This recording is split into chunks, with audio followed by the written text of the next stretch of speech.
Hi, welcome to the podcast. Today we're going to be talking about going from people pleasing to powerful boundaries. My name is Allison, and I'm joined by Kate. Kate, would you like to introduce yourself briefly for us?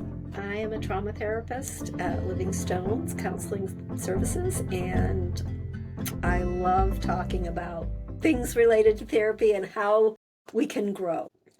To start off this conversation, how could listeners distinguish between genuine kindness and people pleasing behavior? So much of it is motivation. Genuine kindness comes out of joy in your heart and a desire for the other person.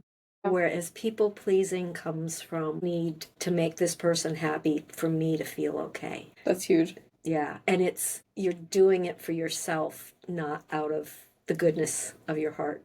And these are good things that people are doing. Yes. They're not bad. They're not bad things, no. But the motivation could be. Yes. Yeah. Yes. The motivation. And people pleasing is very sad and unhealthy when we're people pleasers. We're not secure. And we want to be centered and secure in ourselves and who we are in order to live an abundant life and to be able to do acts of kindness. Right. It feels Freely. so much better. It feels so much better. Yes. To do kindness freely without a need behind it. Yeah. Why do so many of us fall into the peace at any cost mentality?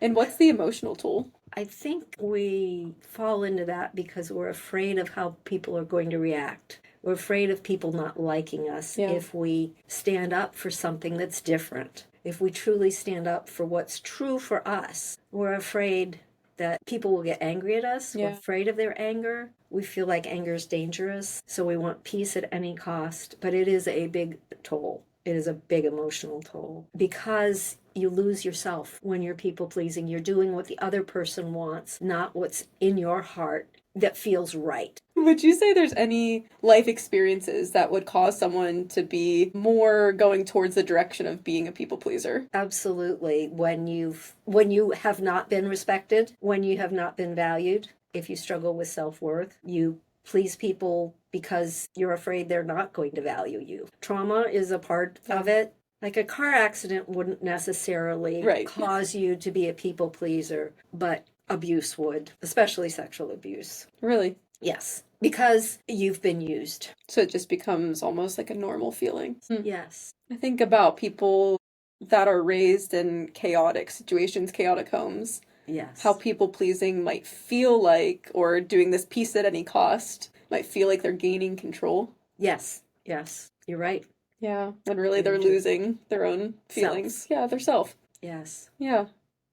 Yes. What are some common signs that a person has weak boundaries in their relationships? Probably the biggest one is they feel a lot of resentment because they don't set boundaries and they eventually get to the point like, I don't want to do what you want to do all the time. Yeah. They don't always want to do what the other person wants to do. Sometimes they want to do what they want. You tend to be very wishy-washy and not have an opinion because you're people pleasing, and it's exhausting.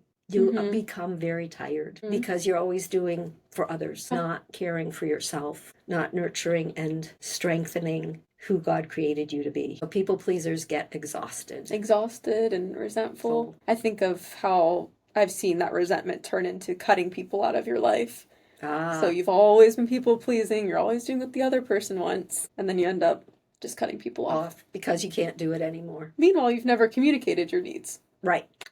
Yeah, it's a vicious cycle. Yes. Yeah, wanting connection but not able to actually achieve it. Yes. What are some simple, powerful ways that listeners could set a boundary right in the moment? One way is being a broken record. When people ask you something and you don't want to do it, and they're used to you doing whatever they want, you have to state what you want simply and clearly and repetitively. Because if you don't, they will manipulate you. They're used to manipulating you and twisting your words. So if you're a broken record, no, I don't want to go to this restaurant.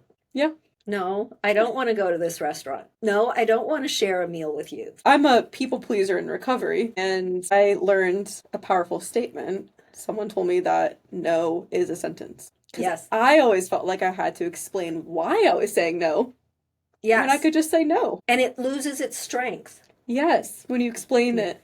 Yes. No. No is a complete sentence. Very true. It feels uncomfortable, though. It does. And your explaining feels like it has a reason. You feel like you're being nice when you're explaining. So it makes the no softer. Yes. But it gets in the way. Yes. Very much. I would lie. If people would try to make plans with me, I would lie about what I was doing. And then I realized I could just say, I don't feel like hanging out tonight.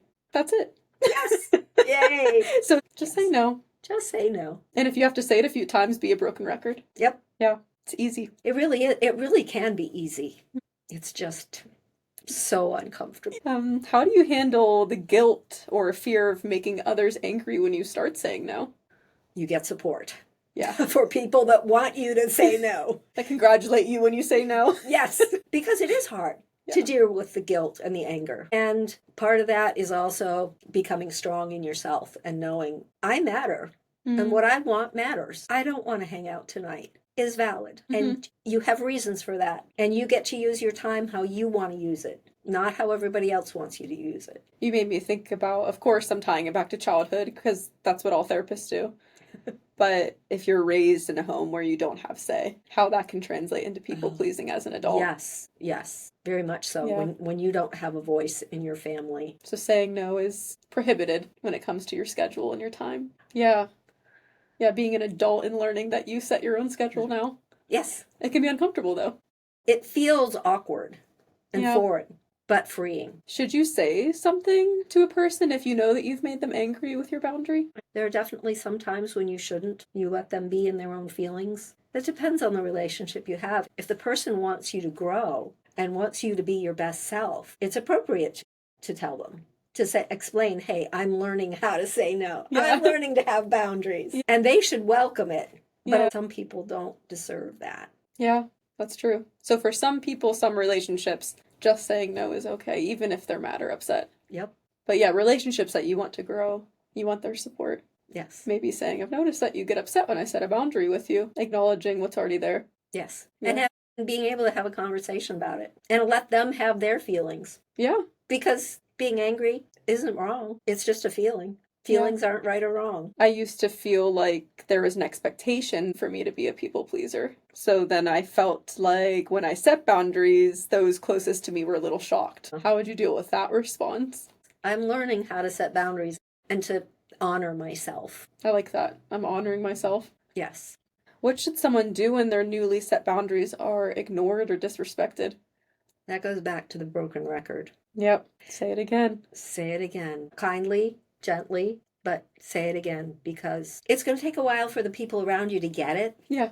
They've known you one way. That serves them. That serves them. Yeah. And so they're going to have to get used to you being different. What does it look and feel like to go from a people pleaser to someone with powerful boundaries? Powerful is a key word because you feel empowered when you have boundaries and you're comfortable with them. You probably are not as tired. You are probably just generally happier because you're not doing what everybody else wants. You don't have resentments and awkward because it's different, but it's like you get to explore a whole new world. Where, having your cup filled. Yes, having your cup filled. Yeah. So it's freeing. Boundaries are freeing. Isn't that crazy? Yeah. That boundaries are freeing, but they are. But they are. You know where you are, and you know who other people are. You're not in this wishy-washy middle ground. Who's me and who's you? Right. Yeah, that's great. Yes, it is. Well, thank you so much for talking about people pleasing. I'm sure it's something that will resonate with a lot of people. Yeah. And thank you so much for joining us. We'll see you next time.